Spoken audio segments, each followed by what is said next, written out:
계시록 6장부터 8장 1절까지 읽도록 하겠습니다. 6장 1절부터 8장 1절까지.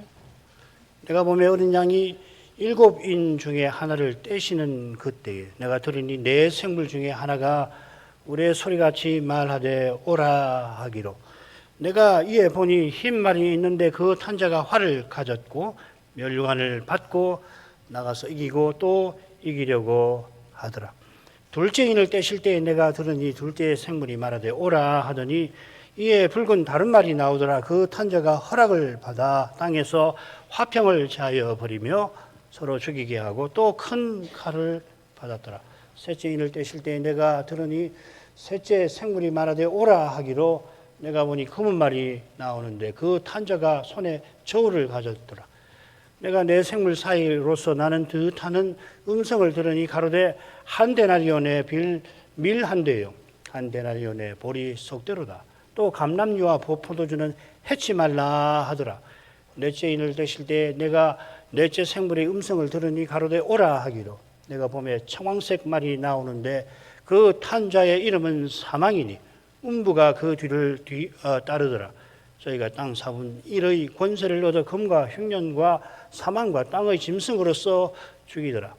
다섯째 인을 떼실 때 내가 보니 하나님의 말씀과 저희의 가진 증거를 인하여 죽임을 당한 영혼들이 제단 아래에 있어 큰 소리로 불러 가로되 거룩하고 참되신 대주제여 땅에 거하는 자들을 심판하여 우리 피를 신원하여 주지 아니하시기를 어느 때까지 하시려 나이가 하니 각각 저희에게 흰 두루마기를 주시며 가라사대 아직 잠시 동안 쉬되 저희 동무 종들과 형제들도 자기처럼 죽임을 받아 그 수가 차기까지 하라 하시더라. 내가 보니 여섯째 인을 떼실 때에 큰 지진이 나매 해가 총담같이 검어지고 온 달이 피같이 되며 하늘의 별들이 모아가 나무가 대풍에 흔들려 선 과실이 떨어지는 것 같이 땅에 떨어지며 하늘은 종이 축이 말리는 것 같이 떠나가고 각 산과 섬이 제자리에서 옮기우며 땅의 임금들과 왕족들과 장군들과 부자들과 강한 자들과 각 종과 자주자가 굴과 산 바위 틈에 숨어 산과 바위에게 이르되 우리 위에 떨어져 보좌에 앉으신 이의 낫에서와 어린 양의 진노의 소리를 가리우라. 그들의 진노의 큰 날이 이르렀으니 누가 능히 서리요 하더라. 이 일 후에 내가 네 천사가 땅의 네 모퉁이에 선 것을 보니 땅의 사방의 바람을 붙잡아 바람으로 하여금 땅에나 바다에나 각종 나무에 불지 못하게 하더라. 또 오범에 다른 천사가 살아계신 하나님의 인을 가지고 해 돋는 데로부터 올라와서 땅과 바다를 해롭게 할 권세 얻은 네 천사를 향하여 큰 소리로 외쳐 가로되 우리가 우리 하나님의 종들의 이마에 인치기까지 땅이나 바다나 나무나 해하지 말라 하더라. 내가 입맞은 자의 수를 들으니 이스라엘 자손의 각 지파 중에서 입맞은 자들의 14만 4천이 유다 지파 중에 입맞은 자가 1만 2천이요 루벤 지파 중에 1만 2천이요 가 지파 중에 1만 2천이요 아셀 지파 중에 1만 2천이요 납달리 지파 중에 1만 2천이요 므낫세 지파 중에 1만 2천이요 시몬 지파 중에 1만 2천이요 레위 지파 중에 1만 2천이요 이사갈 지파 중에 1만 2천이요 스불론 지파 중에 1만 2천이요 요셉 지파 중에 1만 2천이요 베냐민 지파 중에 입맞은 자가 1만 2천이라. 이 일 후에 내가 보니 각 나라와 족속과 백성과 방언에서 아무라도 능히 셀 수 없는 큰 무리가 흰 옷을 입고 손에 종려가지를 들고 보좌 앞과 어린 양 앞에 서서 큰 소리로 외쳐 가로되 구원하심이 보좌에 앉으신 우리 하나님과 어린 양에게 있도다 하니 모든 천사가 보좌와 장로들과 내 생물의 주위에 섰다가 보좌 앞에 엎드려 얼굴을 대고 하나님께 경배하여 가로되 아멘. 찬송과 영광과 지혜와 감사와 존귀와 능력과 힘이 우리 하나님께 세세토록 있을지로다. 아멘 하더라. 장로 중에 하나가 응답하여 내게 이르되 이 흰옷 입은 자들이 누구며 또 어디서 왔느냐. 내가 가로되 내 주여 당신이 알리이다 하니 그가 나더러 이르되 이는 큰 환난에서 나오는 자들인데 어린 양의 피에 그 옷을 씻어 희게 하였느니라. 그러므로 그들이 하나님의 보좌 앞에 있고 또 그의 성전에서 밤낮 하나님을 섬기며 보좌에 앉으시니가 그들 위에 장막을 치시리니 저희가 다시 줄이지도 아니하며 목마르지도 아니하고 해나 아무 뜨거운 기운에 상하지 아니할지니 이는 보좌 가운데 계신 어린 양이 저희의 목자가 되사 생명수 샘으로 인도하시고 하나님께서 저희 눈에서 모든 눈물을 씻어주실 것임이러라. 일곱째 인을 깨실 때 하늘이 반시 동안쯤 고요하더니 거기까지.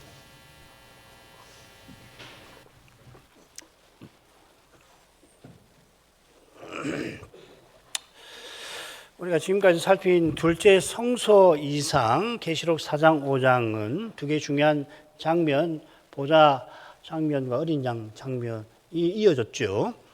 창세 때 하나님이 하늘을 거처로 삼으셨는데 필시 하늘 중심에다가 보좌를 펼치시고 거기에 앉아 거룩한 통치를 펼치셨습니다. 그 통치의 심히 거룩함이 둘째 장면에 환히 드러났습니다.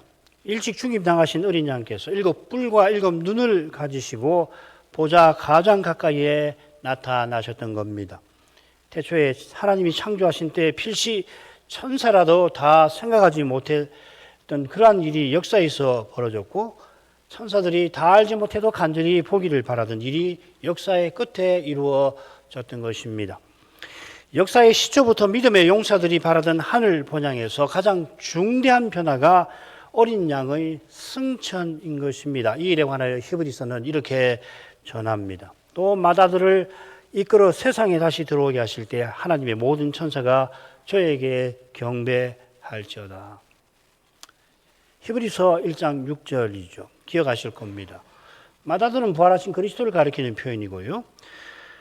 세상에 다시 그를 들어오게 하셨다 하는 이 말씀을 자꾸 오해하기 쉽게 번역도 그렇게 되어 있는데 이 세상이라고 새긴 낱말은 코스모스가 아니고 오이쿠메네라고 하는 아주 독특한 말이고 히브리서에 한 번 더 쓰이는데 그게 2장 5절에 장차오는 그 장차오는 세상이라고 되어 있고요. 1장 6절에도 그 세상 오이쿠메네라 되어 있습니다.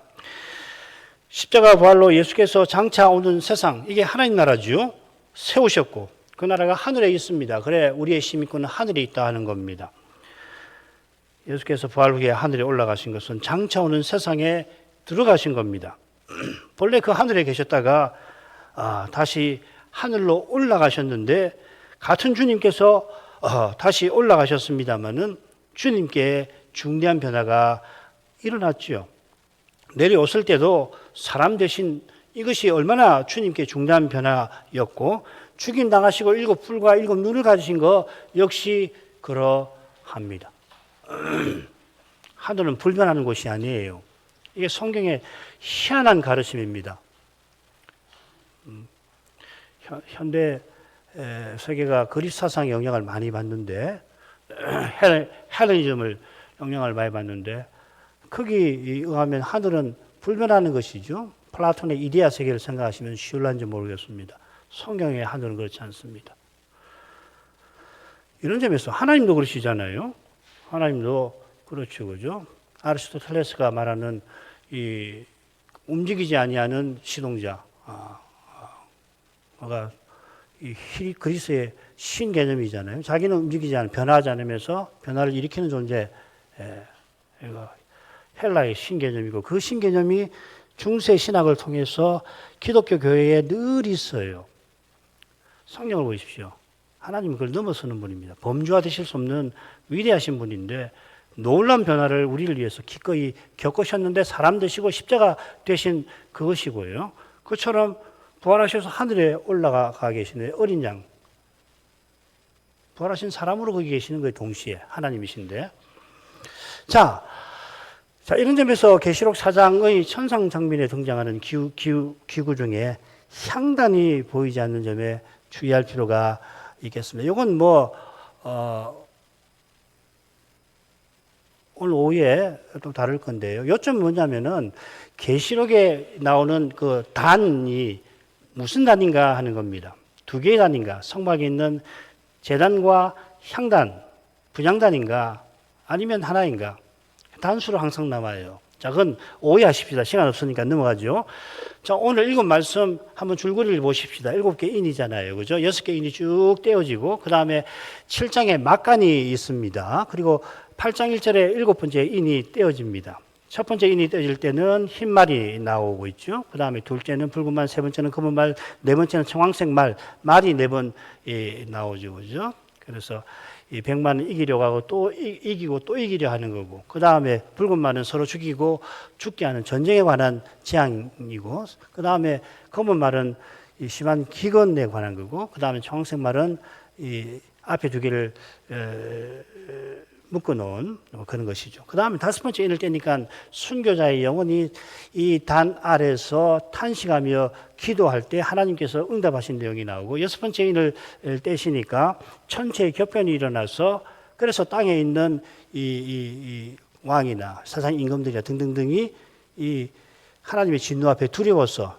산들어 자기 위에 무너지게 해달라 하는 거죠. 그러고서는 7장으로 가면 이 막간이 나옵니다. 2개의 장면이 나오는데, 인 14만 4천 인치기까지는 해치지 말라. 내 천사에게 나무나 바다나 해치지 말라 하는 거고, 그 다음에 하늘에서 흰옷 입은 이 찬양대가 구원받은 우리 모두가 찬송 드리는 장면, 그리고 이 계시록 21장에 나오는 영원한 구원의 상태가 끝에 묘사가 되어 있죠. 그죠? 그리고 7째 인을 뗄 때에 아주 짧게 하늘이 반시쯤 고요하더라. 이렇게 해서 7 나팔의 주제로 싹 이전 나는 준비 과정이 나옵니다.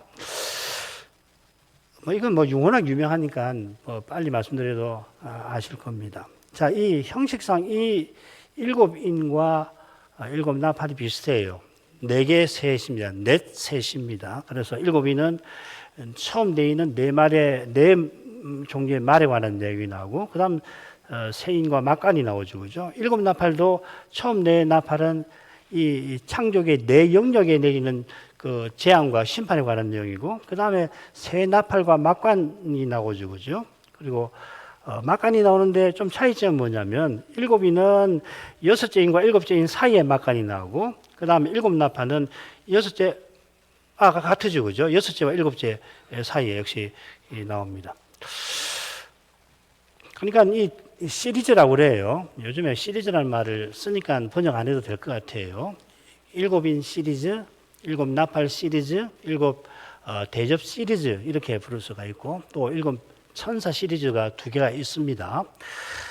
형식은 비슷하지만 내용은 조금은 달라요. 7인의 막간은 입맞은 이들이 해를 입지 않고 마침내 영광의 목표에 도달한 내용을 담고 있지만은 7 나팔의 막간은 초림과 재림 사이의 교회 증언과 핍박을 다루고 있습니다. 그러니까 7인의 막간의 전반부랑 비슷한 겹치는 거라고 볼 수 있습니다. 7째 나팔에서 최후 심판이 직접 다뤄지죠. 그러나 7째 인은 이 7 나팔 시리즈의 도입 역할을 하고 있다 하는 겁니다. 비슷한데 달라요. 7 대접을 가면 또 확 달라집니다. 7 대접은 7 나팔하고 비슷한데 내용은 좀 더 달라요. 심판의 내용이 전체적이죠.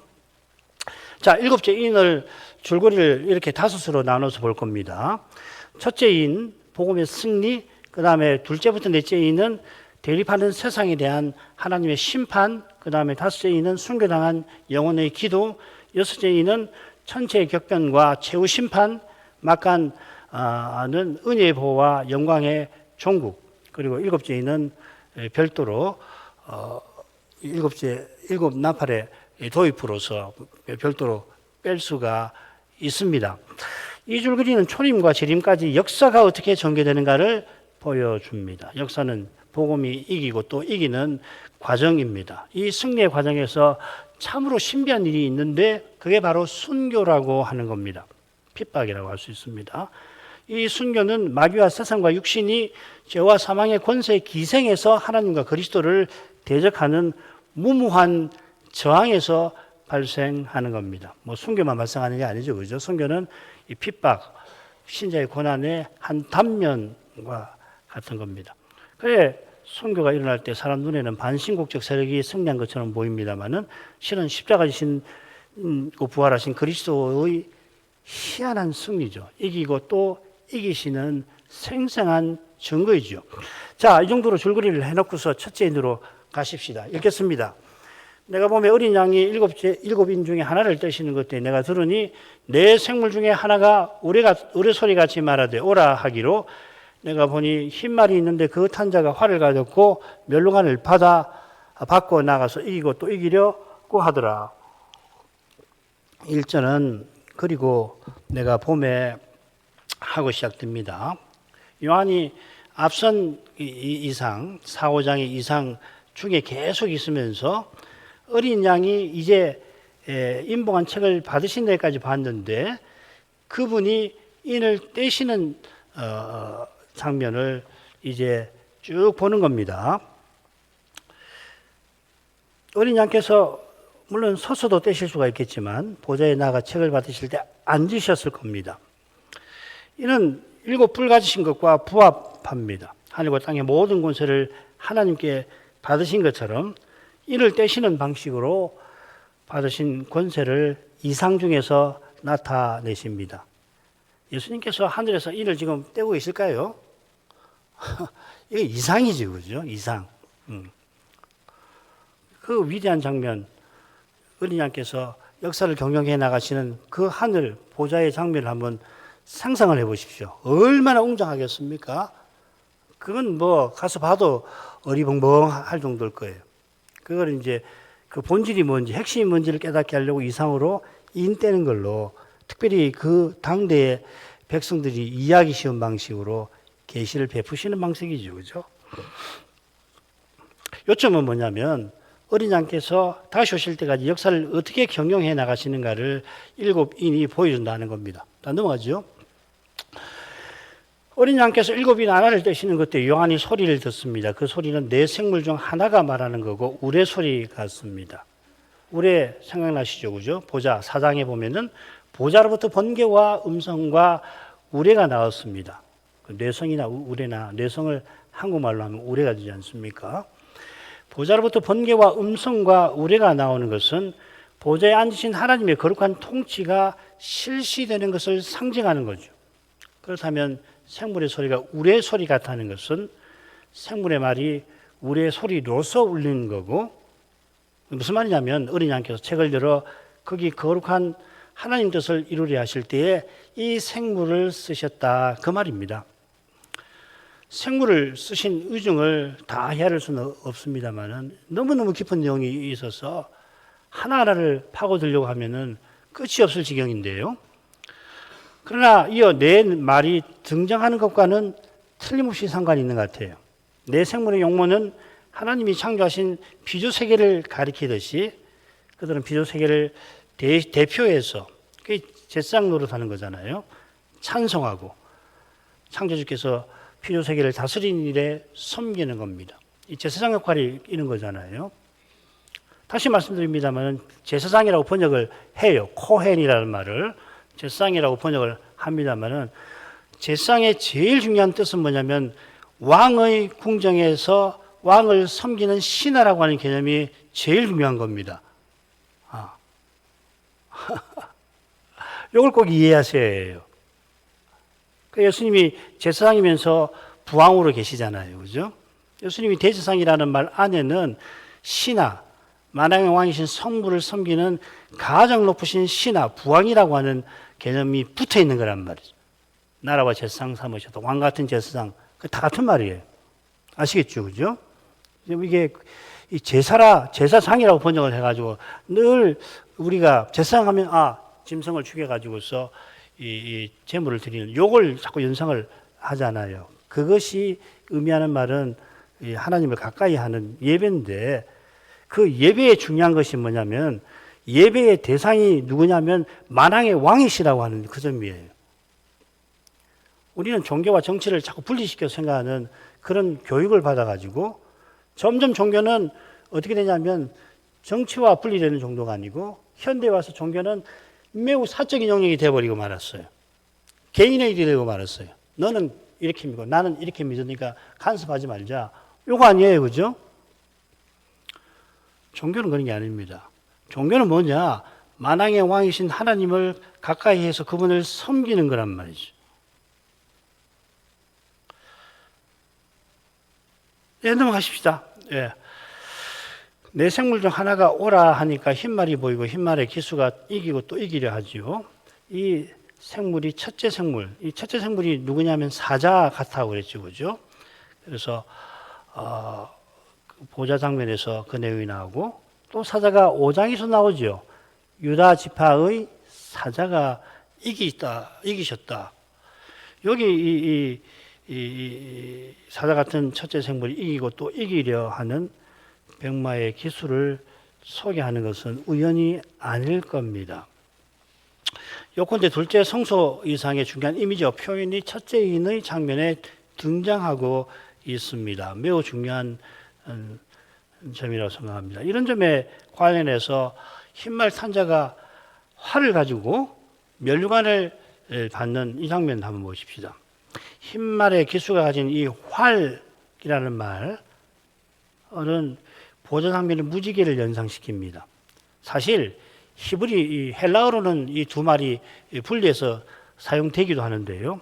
히브리어로 보면은 같은 말입니다. 캐세트라는 말이고 이걸 여기 쓰인 톡손이라고 번역을 하고 있습니다. 무슨 말이냐면요. 이 신약 성경이 헬라어로 원래 처음에 기록됐는지 아람어로 기록됐는지 모릅니다, 사실은. 그러니까 제가 말씀드리고자 하는 것은 활과 면류관을 받았다는 것은 이 첫째인 장면하고 4장, 5장의 이상이 연결되어 있다는 것을 확인할 수 있다는 거죠. 면류관은 금방 생각나시죠, 그죠? 24보좌 장로들의 면류관 생각나시죠?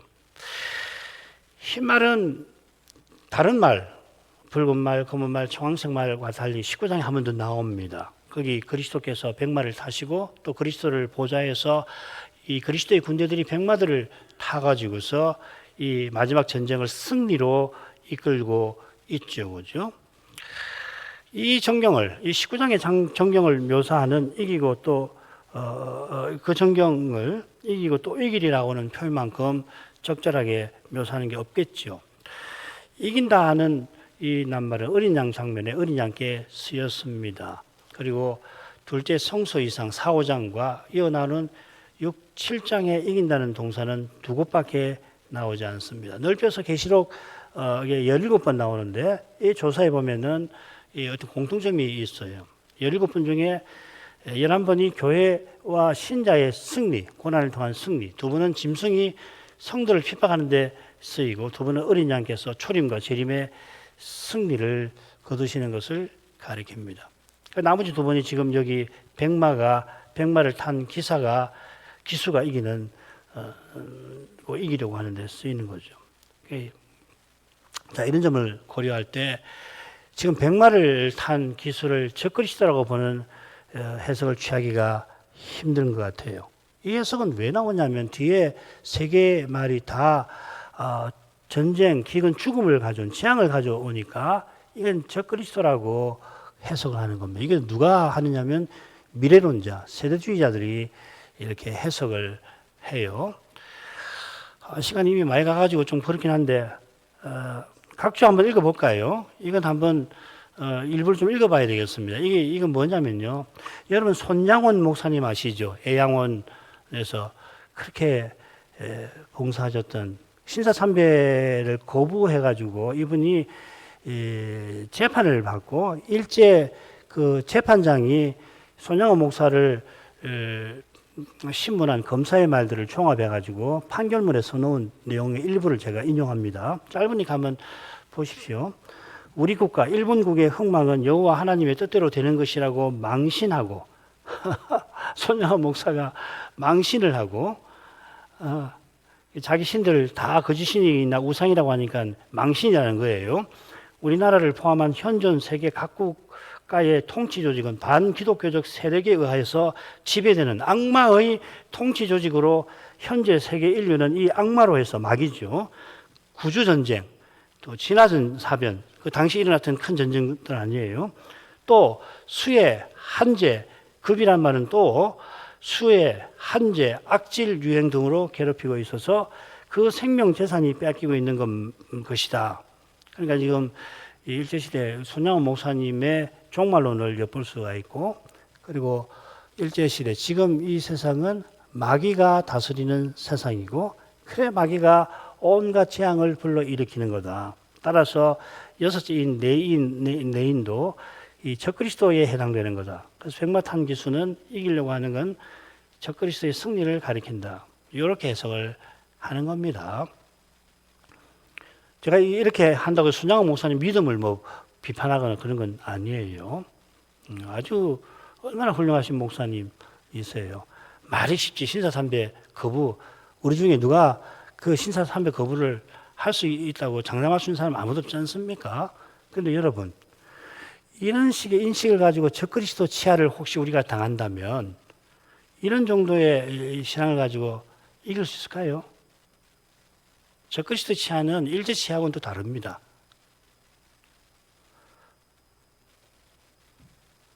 그런 점에서 이 미래론자들이 믿음 있는 우리 형제라는 것을 인정하면서도 이분들이 지금 이 마귀가 이 세상을 다스린다는 이런 그 생각, 그 성경은 그렇게 하지 않잖아요. 부활하신 그리스도가 7뿔을 가지고서 지금 통치하고 계시는 거예요. 7뿔과 7 눈을 가지고서 통치하시는데 통치하시는 방식이 신비한 거예요. 그 고난인 거예요.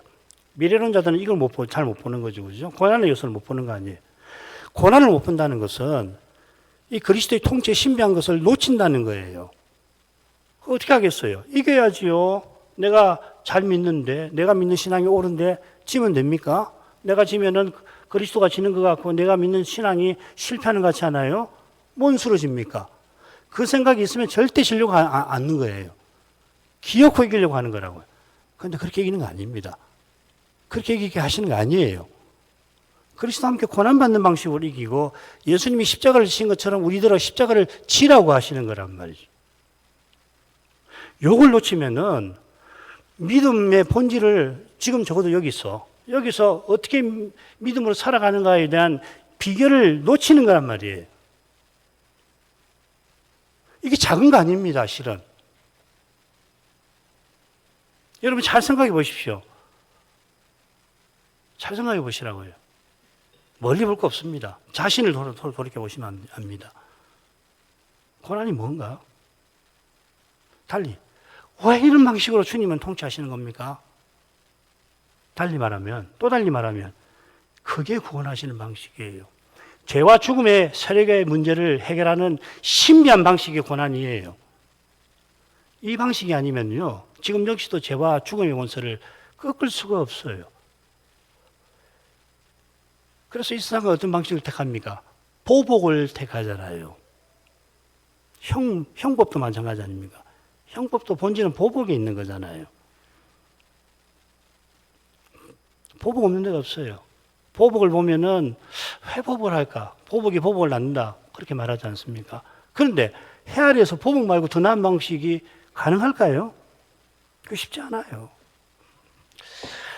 그런데 기독교의 방식이 뭐냐면 고난받는 겁니다. 십자가 지신 그리스도를 본받고 그 그리스도를 드러내는 방식이에요. 예수님이 힘이 없어서 우리 보고 고난받게 하시는 거 아닙니다. 순교당하게 하시는 거 아니고 박해당하게 하시는 거 아니에요. 그거 아니면은 진정한 의미에서 죄와 죽음의 권세를 이길 수 있는 그 권세를 없애버리는 길이 없어서 그렇게 하시는 거란 말이죠. 너무 간단하게 설명해서 죄송합니다만은 계시록이 그걸 가르치잖아요. 계시록이. 한번 읽어보십시오. 그런 방식이 아니면은 미래론자 같이 이 재앙은 전부 마귀가 저질러 놓는 거다. 단순하게 이야기를 한단 말이죠. 그다음 과거론자는 어떻게 하느냐면요. 시간이 너무 간단하게 말씀드리죠. 이 내 말을 예루살렘 멸망 전에 있었던 중요한 역사 사건을 예언한 거라고 보는 겁니다. 읽어보시면 압니다. 이 해석이 전혀 터무니없는 건 아니에요. 읽어보면 그럴싸합니다. 그런데 중요한 건 뭐냐면은 이런 일은 그 이후의 역사에서 계속해서 반복해서 일어난다 하는 겁니다. 그 다음 달라고 넘어가죠. 과거론 자들이 검은 말, 청황색 말을 한 대 묶어가지고서 유대진정으로 야기될 지경과 죽음이라고 했습니다. 이거 묶어서 설명을 합니다. 왜 묶냐? 딱 떼갖고 요건 뭐다, 요거다 뭐다 갖다 맞추기 어려우니까 그런 거거든요. 붉은 말의 전쟁과 검은 말의 기근은 청황색 말의 여러 재앙과 겹치죠, 그죠? 청황색 말의 장면은 앞선 이 붉은 말, 검은 말의 장면을 요약하고 종합하는 것 같습니다. 일거든 재앙은 언약의 주제로서 구약에 이렇게 예언되어 있습니다. 에스겔 14장 21절을 보시면은 이 청황색 말의 네 재앙이 여기 언급이 되어 있습니다. 칼, 기근, 사나운 짐승, 온역입니다. 이건 예루살렘 멸망에 관한 그 경고, 예루살렘이 멸망할 때 임하는 심판을 가리키는 거거든요. 그리고 바로 앞절에는 뭐가 있냐면은 비슷한 재앙이 만국에 임할 거라 이렇게 예언되어 있습니다. 요지는 뭐냐면은 계시록에 내기는 어떤 구체적인 역사 사실 혹은 재림 직전에 있을 역사 사실을 예언한다고 보기보다는 예수님이 승천하시고 재림하실 때까지 역사를 다스리실 때 일어나는 중요한 원칙을 담은 내용이라는 겁니다. 이건 계속 설명할 거니까 그럼 병말이 뭔가 이걸 김홍준 목사님 가르치면 아주 좋아서 제가 그냥 요약을 합니다. 흰말은 이기고 또 이긴다 하는 말씀처럼 무제한한 승리를 가리킵니다. 끝없는 승리, 피할 수 없는 승리를 흰말로 표시했습니다. 피할 수 없는 승리라는 것은 가장 큰 힘의 제시인데 그것이 무엇입니까? 인류 역사 위에 그것을 찾아보면 하나님께서 끝없이 승리하심을 제시하셨다면 그것은 복음입니다. 그러므로 예수 그리스도의 구원의 사실은 너희들은 받으라 하고 제시된 겁니다. 이것이 기독교의 본질입니다. 그리스도의 복음이 역사 위에서 이기고 또 이겨서 마침내 완전한 승리에 이를 것입니다. 그때가 역사의 마지막 순간이겠죠. 그 순간까지 복음이 이기는 그 길에 대체 어떤 일이 일어나는가? 셋째 부분 다섯 증인에서 잘 드러납니다.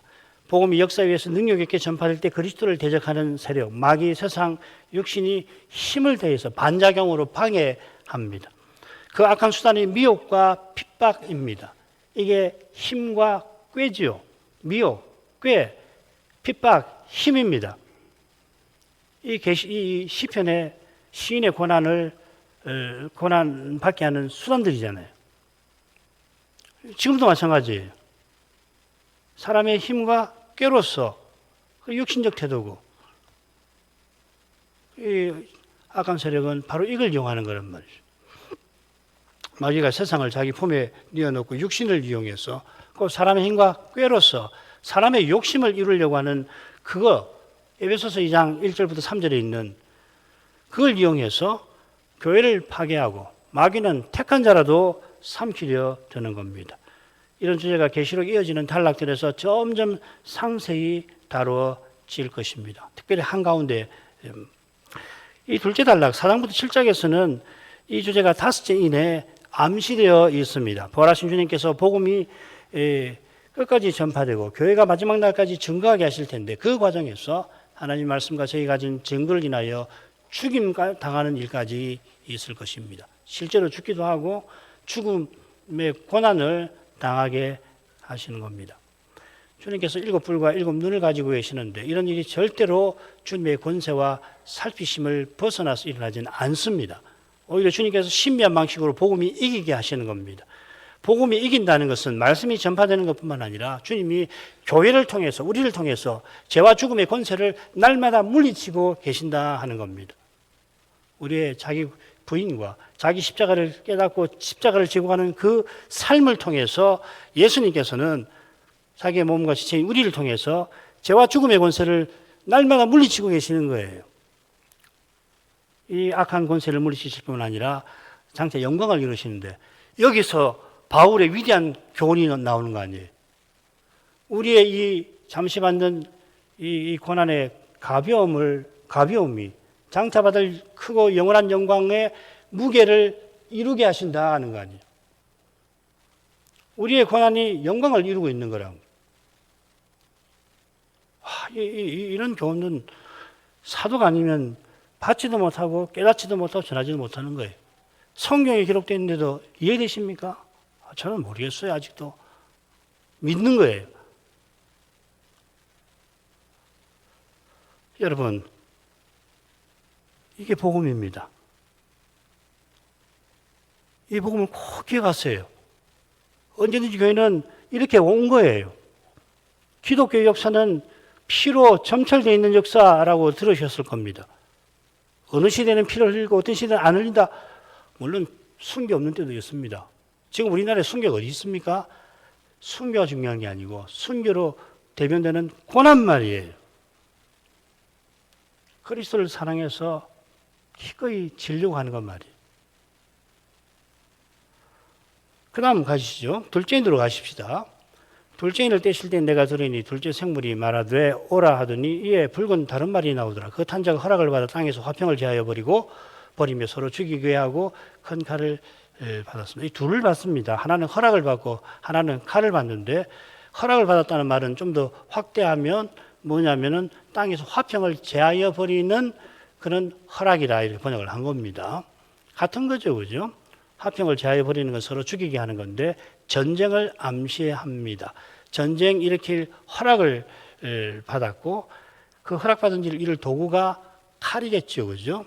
실제로 이게 다 이상적이 나오는 상징적인 표현이잖아요. 이 네 마리의 장면을 살피려면 스가랴서를 반드시 봐야 합니다. 스가랴 1장부터 특별히 6장까지예요. 거기 8개의 이상이 나오는데 첫 번째 이상과 8번째 이상이 말과 관련이 되어 있다 하는 겁니다. 시간이 많이 가서 다 생략해 버릴게요. 그냥 내용만 읽고서 요약하는 것이 좋겠습니다. 그래야 되겠습니다. 이 스가랴 8장 예언은 배경이 뭐냐면 포로 이후의 성전 재건이 역사적 배경입니다. 맨 처음에 스가랴에서 처음에 회개하라 촉구하시면서 이스라엘이 회복되고 성전을 재건할 것을 예언하십니다. 이게 이제 성전 재건과 예루살렘 성벽 중건이죠, 그죠? 이 예언은 결국 여호와의 순이라고 이름하는 메시아가 여호와의 전을 영원히 세우실 일을 가리키는 겁니다. 이 여호와의 순이 예수님 아닙니까, 결국은? 그죠? 그러니까 포로에서 돌아와서 성전을 세울 그 일을 다루는데 그건 결국 뭘 가리키냐면 이 순이라고 일컫는 메시아가 와서 영원한 성전 세우실 일을 동시에 예언하는 거죠. 그런데 이 위대한 구원의 역사에 방해와 장애가 있습니다. 그게 열국이고 당시 열국을 대표하는 바벨론 혹은 바벨론이 되겠죠. 그죠? 페르시아도 될 수 있습니다. 특별히 바벨론이고 그 다음에 그 앞에는 아수리아가 됩니다. 그래서 여호와께서 이 구원의 약속을 이루려고 열국을 심판하시고 죄악을 바벨론에 옮기신다. 이게 7번째 이상의 의미입니다. 이런 위대한 일을 이루실 텐데 그래서 여호와께 종들을 보내세요. 먼저 여호와의 사자께서 붉은 말을 타십니다. 그 붉은 말 뒤에 또 붉은 말, 홍마, 자마, 백마가 있는데 이는 여호와께서 땅에 두루 다니라고 보내신 자들이라 되어 있습니다. 그래서 세 마리 여호와의 사자의 지시를 받아서 땅을 돌아보고 와서는 온 땅이 평안합니다. 하니까 여호와의 사자가 여호와께 70년이 다 됐습니다. 이스라엘을 회복해 주십시오 하고 여호와께 구합니다. 그러니까 여호와께서 알겠다. 자기 사자에게 위로하시는 말씀을 대답해 주십니다. 그러고서는 여호와의 사자께서 스가랴에게 만국의 심판에 관해서 예고하죠. 이스라엘은 회복되고 만국은 심판받을 거다. 여호와께서 배도한 이스라엘을 조금 노예서 포로 잡혀가게 했는데 포로 잡아간 이 열국들은 여호와 하나님보다 몇 배나 이스라엘을 핍박했다는 거 아니에요. 열국을 심판하실 여호와께서 이스라엘의 회복을 약속하시며 첫째 이상이 이렇게 끝납니다. 그 다음에 둘째부터 7째 이상은 이 역사가 어떤 식으로 이루어질 건가에 대한 주제를 담아내고 있습니다. 이스라엘이 회복되고 성전이 세워지고 직분이 회복되고 반대로 그것을 방해하는 세력들, 죄의 문제 이것이 어떻게 해결되는가, 열국은 어떻게 심판되는가가 언급이 됩니다. 자, 그러고서 8번째 이상에 다시 말들이 이번에 병거가 등장해요. 네 병거가 노산에서 나오는데 이 노산은 이 성전일 겁니다. 첫째 병거는 홍마, 둘째는 흑마, 셋째는 백마, 넷째는 어릉지고 건장한 말들이 각각 병거를 메었습니다. 선자가 묻습니다. 이게 뭡니까? 여호와의 사자께서 뭐라고 그러냐면 온 세상의 주 앞에 모셨다가 나가는 거다. 이어 여호와의 사자께서 내 병거에게 명령하고 병거들이 온 땅을 두루 다니는데 특별히 북방으로 나간 자들이 북방에서 내 마음을 시온케 하느니라. 이 말은 북쪽에 있는 이스라엘의 원수 나라를 멸망시켰다 하는 뜻일 겁니다. 자, 이런 내용이 지금 넷째인 네 개의 인과 비슷한 점도 있고 다른 점도 있죠. 다른 점은 스가랴가 계시받은 때하고 요한이 계시받은 때가 달라서 그런 걸 겁니다. 선자와 사도가 계시받은 시점은 다릅니다만은 선자가 받은 계시나 사도가 받은 계시는 근본에서 같습니다. 예수님이 모든 성경이 내게 대하여 증거하는 거라 하셨습니다. 그런 내용이고요. 그래서 예수님께서 어린 양으로서 보좌에 가서 책을 받고 책을 떼시는 장면을 통해서 생생하게 재림 때까지 역사를 어떻게 경영해 나가신가를 보여주신다는 겁니다.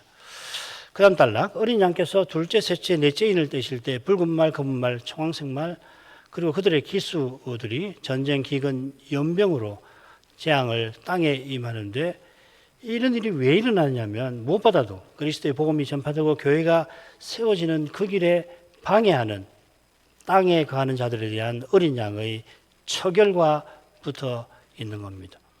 물론 주님께서 모든 경우 직접 나라와 나라가 싸우게 부추기거나 싸우게 만드시는 건 아닐 겁니다. 직접 그렇게 하시지 않을 거예요. 왜 그런가 하면 세상 나라가 정복욕에 사로잡혀서 강한 나라가 약한 나라를 침공하는데 이런 육신적 욕망 뒤에 마귀의 작용이 도사리는 거 아니에요. 마귀가 이런 짓 잘하는 거 아니에요. 왜 그러냐면 전쟁이 나면은 그 하나님 나라 교회가 세워지고 하나님 나라를 드러내기가 어렵잖아요.